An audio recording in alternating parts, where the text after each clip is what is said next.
Hey everybody, I'm Hugh Brownstone for Three Blind Men and an Elephant, and welcome to episode 2 of the series I've titled, The X1D Has Me Thinking. I'm calling this episode, What is Medium Format in 2018 Anyway? Now, we're one episode away from a final verdict on Hasselblad's X1D medium format mirrorless camera, but in some ways I'm actually more excited about this episode because it has really helped me place everything in context. I can't wait to share it with you. Now, to be fair, it is not like I had all of what I'm about to tell you in my head, even though, well, yeah, I actually did have a lot of it in my head. That's what happens when you reach this age, but more importantly, when you come of age during a kind of golden era in photography, when you love photography from almost as early as you can walk, you glom up everything you can, you shoot hundreds of thousands of images, you develop your own film and prints, inhale entirely too many noxious fumes in the dark room, and then forget 3/4 of what you remember because that's what happens as you grow older.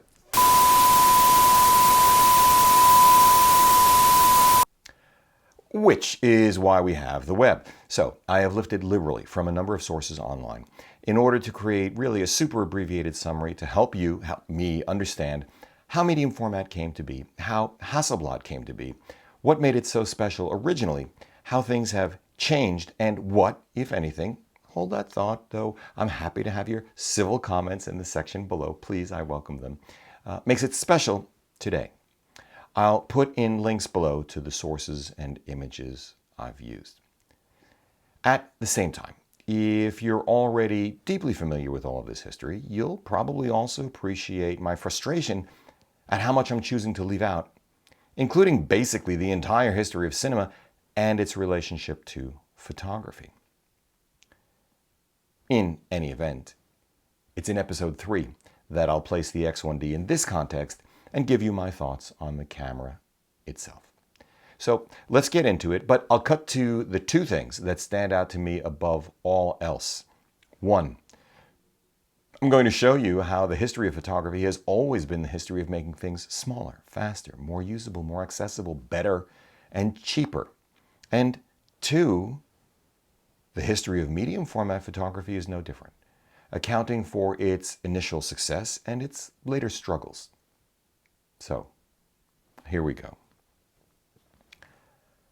We start at the very beginning with the Camera Obscura, Latin for dark chamber, to get a sense of just how big, slow, unusable, and inaccessible the first cameras are. I'm talking maybe as far back as 400 BC, which is when humanity first discovers that a darkened room with a tiny hole in one wall and screen on the other can reveal an upside-down image of the landscape beyond.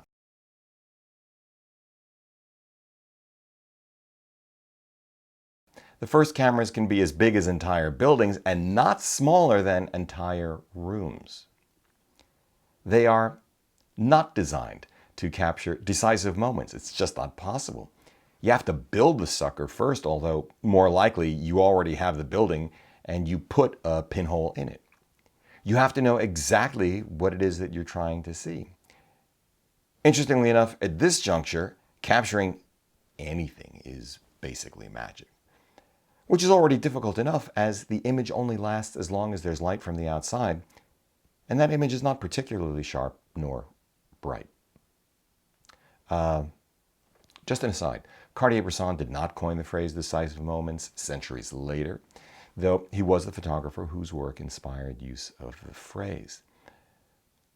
Cartier-Bresson himself attributed it to Cardinal de Retz, though others have also attributed it to New York Museum of Modern Art director of photography from 1960 to 1991, John Zarkowski. But back to our story. Let's fast forward a millennium or two.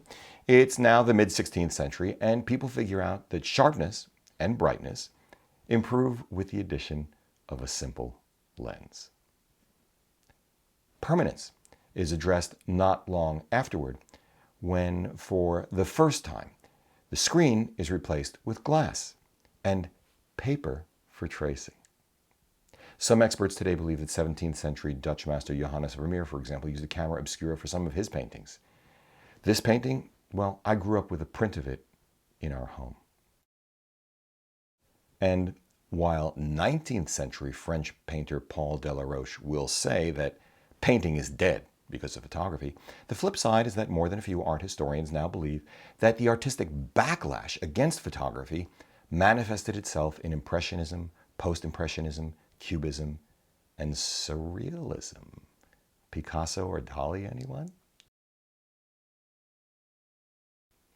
But I'm getting ahead of myself because it's important to note that it isn't until 1725 that Johann Heinrich Schultz discovers the use of silver salts instead of tracing to permanently capture images. Okay, let's fast forward again, this time 100 years into the 1800s, skip over a pile of innovators and intermediate advances, and now we're looking at dramatically smaller cameras made of wood, leather, and metal, typically brass, with lenses and eventually permanently fixed images. Now this last part, it's in 1824 that Joseph Nicephore Niepce develops heliography, creating for the very first time a permanent image using silver chloride on paper. In 1829, he forms a collaboration with Louis Daguerre, who was working on the same challenge. The two men work together until Niepce's death in 1833, after which Daguerre creates the daguerreotype. So now it can capture images, but these first photos can take up to 8 hours for a single exposure. The first commercially available daguerreotype camera is released in 1839 with an f/15 lens by Alphonse Giraud, and is immediately a hit for portraiture as a growing middle class wrought by the Industrial Revolution gives the masses the means and interest to commission images of themselves. Birth of the selfie, kind of, maybe? Well, yes, and of course no. The impetus is similar, but the process is wildly different. An expert, a high priest of photography, is the one constructing the image, not you. And it's a whole lot more time and effort. Definitely the birth of portrait photography, though. Hold that thought. Now things heat up. In 1841, a Brit named Henry Fox Talbot reduces exposure time to minutes. And his calotype, a silver iodide negative, can be contact printed to create multiple positive prints. This is a critical milestone on the path to the widening use of photographs and the concept of enlargements. It's also the year that Fritz Victor Hasselblad establishes the trading company of F.W. Hasselblad and Company, though at this point it has nothing to do with photography. Hold this thought. His son, Arvid Victor, is born 5 years later in 1846. By the 1860s, view cameras from companies like W and WH Lewis use Petzval lenses, internal bellows, and individual sheet film measuring 5 by 12 inches, 7 by 17 inches, or 8 by 20 inches for contact prints. This is the kind of camera used by Civil War photographer Matthew Brady, though it is still incredibly difficult because of the wet plate process they employ, and still pretty darn big and slow. Thomas Ottewill creates a compact folding camera specifically for the American Civil War, though it still relies on the wet plate process. But very soon after, 1871, Dr. Richard L. Maddox invents the dry plate or gelatin process. The gelatin holds the silver salts in place on plates. So it's a big improvement, but it's still a pain. It's individual plates. They're big, they're heavy, they're fragile. It's also the year Arvid takes over the business from his father, who retires, and Arvid is an avid photographer. Okay, let's pause here to recap what we've seen so far.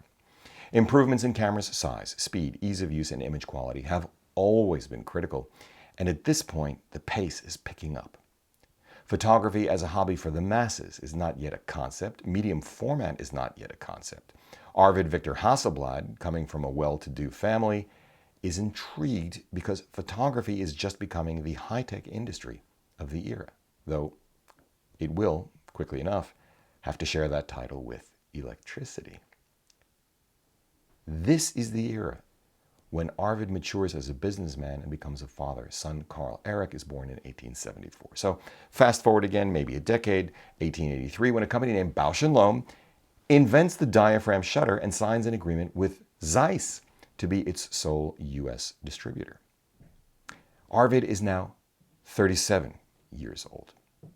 A year later, in 1884, some guy by the name of George Eastman invents and popularizes flexible rolled film, celluloid. This is it, arguably the most pivotal moment in photography since the discovery of Camera Obscura. In 1888, Eastman introduces a camera for the masses called the Kodak. But when you're done taking pictures, you have to return the entire camera to them for processing. Arvid meets Eastman while on honeymoon in the UK, and very quickly Hasselblad becomes Eastman's sole Swedish distributor. So Hasselblad's photography business begins in the consumer space. Things accelerate further. Back in the US, E.L. Horstman introduces beginner and student cameras around the same time. 2 years later, 1900, Eastman Kodak introduces the Brownie box camera, partly made out of cardboard. It's a mass market camera, though it just happens to use 120 film. You can argue that this is the first medium format camera, even if it isn't called that at the time. Now we're at 1908. Across the pond, the arrangement with Eastman is going so well that soon Arvid's son, Carl Erik, spins off his own photographic company, Fotografiska AB, I think that's the way it's pronounced, ultimately leading to a chain of shops and photo labs. Carl Erik's son, Victor, is 2 years old at this point. Now, you know the punchline, right? It is Victor who will create the first Hasselblad camera.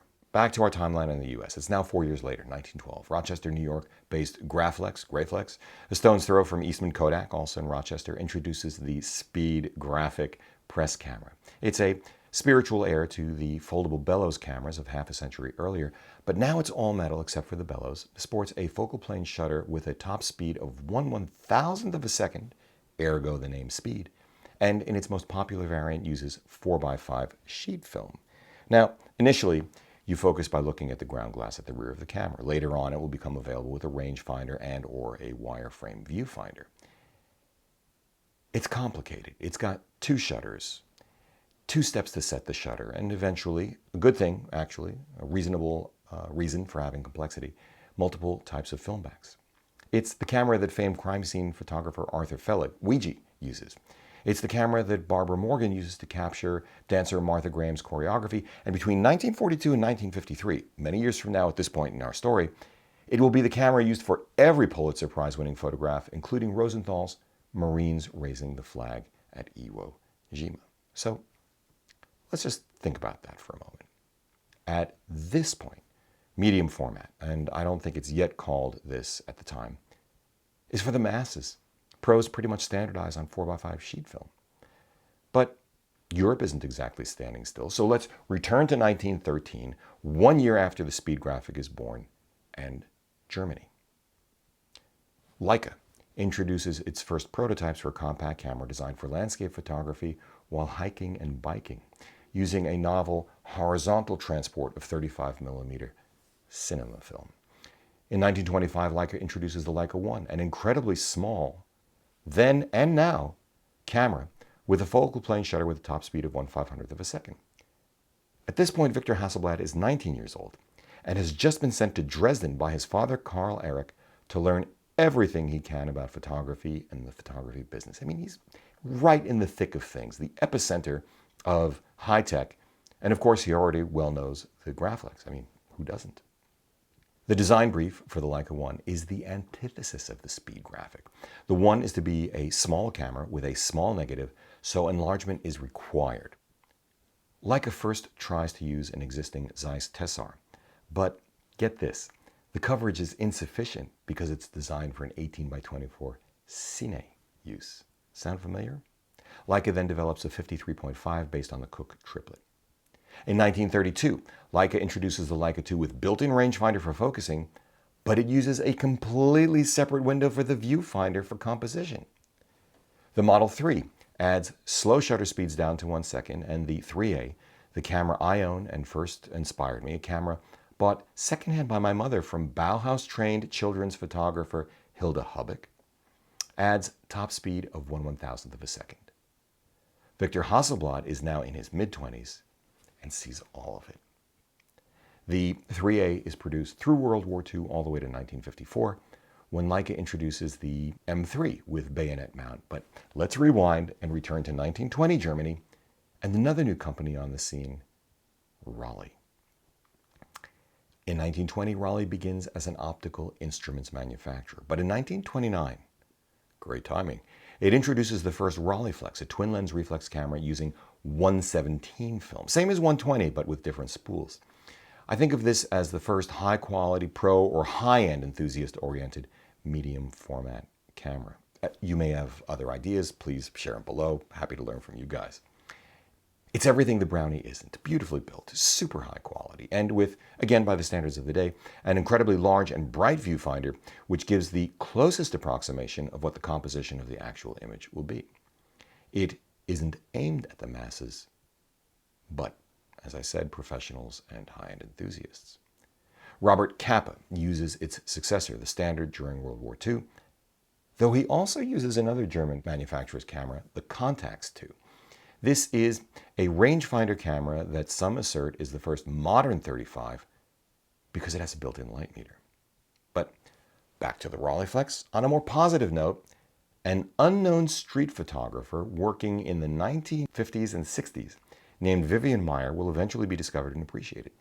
She uses a RODElink too. Compared to the speed graphics of the day, the RODElink is tiny, jewel-like, and incredibly robust, yet, while the same might be said of the Leica, it has a dramatically larger negative, which will stand up to enlargement much better than the 35 image the Leica relies upon, just 1/4 its size. There's just so much more to say about Leica and RODElink, but we'll leave them for now to cover one other manufacturer, because the point really is this.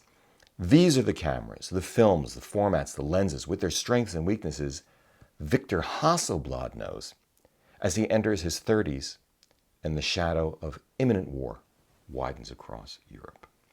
That one other manufacturer is Exacta. Exacta introduces the VP Exacta in 1933, a 127 roll film single lens reflex camera with a waist level only finder. At 4x4 centimeters, the negative is twice the size of 35, but less than half the size of 6x6. In 1936, Exacta introduces another camera, this time the Ihagee Kinefirst, generally regarded as the world's first commercially available 35mm single lens reflex. Like the VP Exacta, its only viewfinder is waist level, but this will subsequently change with the arrival of the Exacta Varex, known as the Exacta V in the US, or 5. The industry continues this incredible period of innovation, and Victor leaves the family business to start up his own photography store in 1937. Now, terrible timing on the one hand, but providentially great on the other. Victor builds his reputation to such a level that when the Swedish government gets its hands on a German aerial reconnaissance camera in 1942, they ask Victor to make something like it for them. He does, but he doesn't. He insists on making it much smaller.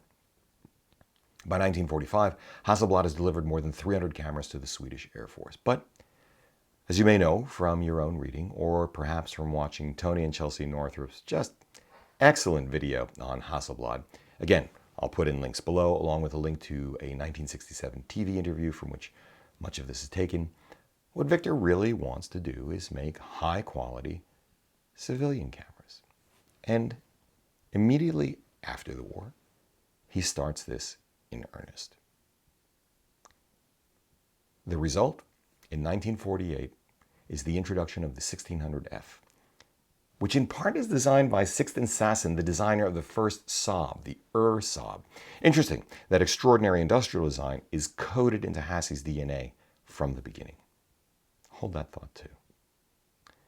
The 1600F is a culmination of everything Victor knows.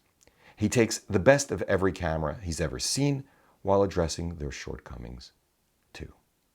It's dramatically smaller, lighter, faster, and easier to use in the speed graphic. Yet I imagine he must know that whatever shortcomings there are of the smaller negative, they will all but disappear because the distribution medium, print, magazines, newspapers, will not be capable of demonstrating the difference, but will be able to show how much better it is than the still smaller 35mm frame. While it gives up size and weight to the little Leica or Contax, its through-the-lens viewfinder eliminates the scourge of rangefinders, parallax, and small windows.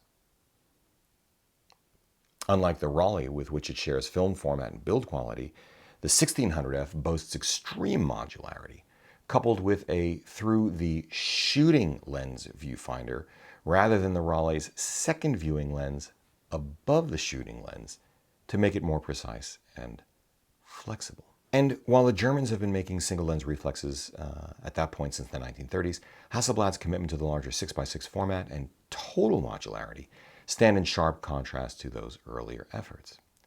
Meanwhile, the Japanese camera market is still, by comparison, in its infancy. They're working on copies of the Leica rangefinders, but this is also in no small measure because it and the German market have been decimated by the war. Switching gears, put in another little marker for now to note that a year before the 1600F is launched, 1947, Dr. Edwin Land invents Polaroid film. But with all of this said, surprise, the 1600F has a number of teething problems. In part, this is because the runs are so small, only 50 copies in 1949, 200 or so in 1950. Many more of the Series 2 are produced, but the volume is still small. Less than 4,000 units are made between 1950 and 1953. Remember that number because we're going to compare it to other things later on. Lots of repairs. Difficulty with the focal plane shutter. Hasselblad eventually moves to in-lens Compra shutters, and in 1957, they introduced the model that makes Hasselblad, the model that, with various updates, will be manufactured through 2013, the legendary 500C. Now, hold this thought too. The fact is the cameras aren't profitable until 1960. Now things really take off. NASA chooses HASI to capture images from outer space, and with the kind of publicity you simply cannot buy, by 1966, the company is able to sell off their peripheral businesses, like photo supply and retailing, to concentrate solely on cameras, and they sell it to Kodak. Over the next couple of decades, HASI's reputation as the ultimate in image quality, build quality, and flexibility in a relatively small package is cemented as it becomes the backbone of fashion photography, portraiture, top-end event photography, top-end product photography, and other serious work, including landscapes by Ansel Adams. It's a lot smaller than Ansel Adams' view cameras. Really, the 60s and 70s are the golden era of medium format altogether. Bronica, with its S in 1960, the camera I showed you at the beginning of this segment, cross-dissolved with the X1D. Fuji, Mamiya, Pentax, even twin-lens reflex pioneer RODElink get into the medium format single-lens reflex space. Though these are extraordinary cameras, each in its own way, it always comes back to Hasselblad. The cameras are honed to be utterly reliable. The optical and build quality are unassailable. The industrial design, nothing beats it. The Hasselblad system is a compelling proposition for the most discerning and demanding photographers and clients in the world.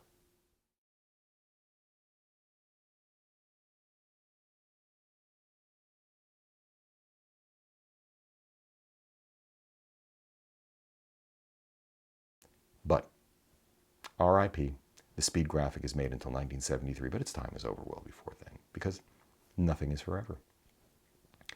Kodak introduces the Instamatic in 1963. It's the 60s version of the Brownie, but now the image size is reduced to 28 by 28 millimeters. With a starting price of $16, more than 50 million are sold over the next 7 years. Almost everybody gets into the act, from the usual list of suspects, including Canon and Nikon, among others, to outliers like Sears. By the way, while the first camera I ever touched is a Leica 3A, the first camera ever given to me is one of those Sears Easy Loads, and I take that one apart too. But RODElink unleashes an Instamatic, RODElink style. It's the interchangeable $300 SL26. It will not be the first time that RODElink tries to introduce too much of a good thing down market. In 1972, Kodak introduces the even smaller 110 series cartridge cameras, selling more than 25 million of those over the next 3 years, even with its further reduced 13 by 17 millimeter frame size. Fascinating fact, first pointed out to me by friend and faux blogger for founder Chris Gampett. That 110 set of dimensions is the same as what will come to be known many decades later as micro four thirds. Hold that thought other than to remember, hey, smaller, easier, and cheaper works. Meanwhile, the Japanese bet on and work furiously to improve 35mm SLRs. They grabbed mindshare beginning in 1959 with the Nikon F and Canon Flex. In 1965, Canon introduces the Pelex, a half century before Sony's Alpha 99 series, while Nikon introduces the brilliant workhorse Nikkormat FT. Innovation is continuing unabated. Another aside, in 1966, Canon introduces the FT-QL, QL standing for quick loading, and this becomes the first camera I ever buy. Back to our story, and no, I haven't forgotten this is about medium format and the Hasselblad X1D. Stay with me. This is what Three Blind Men and an Elephant is all about, trying to understand the totality of what we see. And as I said, the X1D has me thinking. What I want to show you, really, what I'm trying to think through for myself, and I just want to share what I'm learning with you, are the parallels and lessons learned over the relatively short history of cameras and how they ultimately apply to where we are today. Okay? Good. So, the Japanese accelerate the market share land grab in the 1970s with cameras like the Canon F1. Best film camera I ever had. And Nikon F2. In the 1980s, they, most especially Canon, cracked the market wide open with cameras like the revolutionary, no-holds-barred, beautifully industrially designed Canon EOS 1 and autofocus lenses on the one hand, and ever cheaper mass-market versions of this technology on the other. It's too little too late when Hassie's oldest and arguably best competitor, Raleigh, introduces the SL2000F in 1981, a camera I'd never heard of nor seen until I started my research for this story. It's a full-blown 35mm modular system camera, replete with waist-level finder. I mean, it's daring, but strategically fatally flawed, a failed attempt to take what was once great about medium format and think it translates to a market that doesn't see it the same way, especially when it runs contrary to what they actually regard as important. Fortunately, Hasselblad doesn't make this mistake. Unfortunately, Hasselblad will soon be making other mistakes. In either case, these mistakes are born of a misreading of the marketplace. In 1991, a Nikon F4 makes its way onto the International Space Station. Contrary to popular belief, Nikon has been supplying NASA with cameras for years at this point, as NASA looks to cut down on bulk. Hassie and medium format are already not the only game in town, or outer space. Canon gets there too, eventually. But notice what kind of camera astronaut Koichi Wakata is using, a Canon C500. You know what this means, right? Hold that thought, too.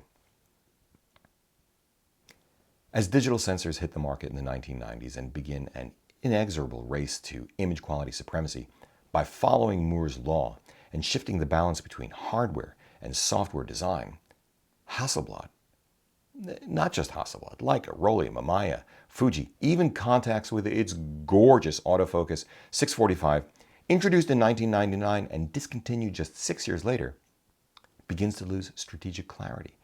Hassie begins to lose its sense of what makes Hasselblad a Hasselblad in a changing landscape, or even what makes a medium format camera desirable.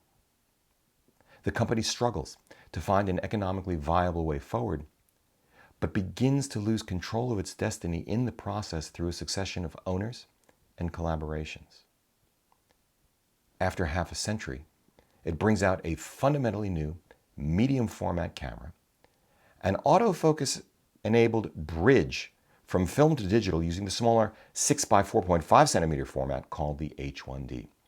It's actually co-developed with Fujifilm, whose own version is named the GX645AF.